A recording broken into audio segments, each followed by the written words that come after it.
उमड़ी घुमड़ी शिव के पूजिला, शिव के मनाइला हो। उमड़ी घुमड़ी शिव के पूजिला, शिव के मनाइला हो।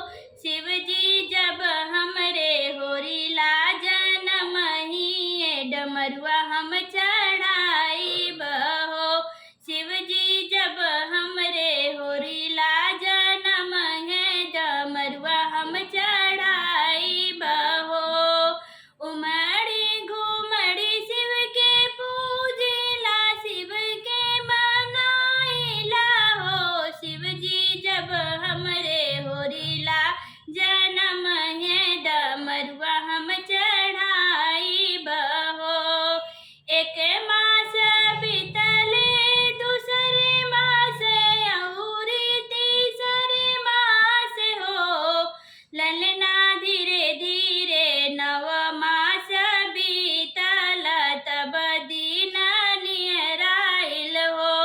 ललना धीरे धीरे नव मास बीतल, तब भय दिन नियराइल हो।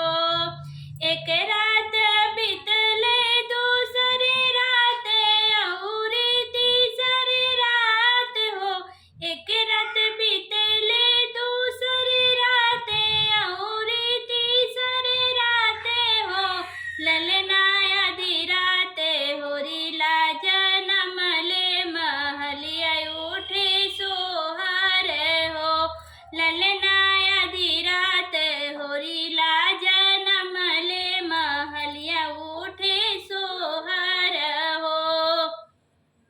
घरवा से निकली हा बहुआ त सासू से अरज करे हो। घरवा से निकली हा बहुआ त सासू से अरज करे हो।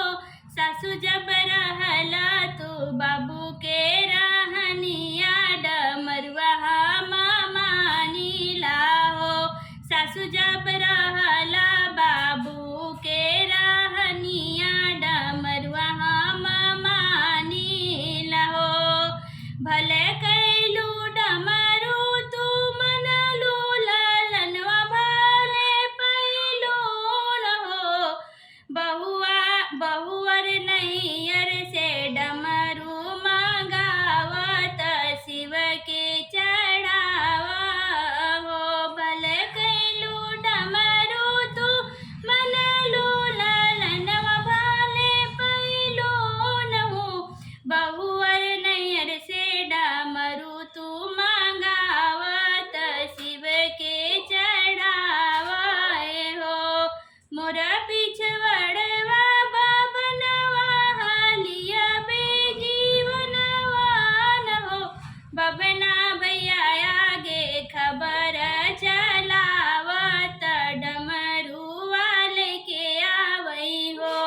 बबना भैया आगे खबर चलावत डमरुआ लेके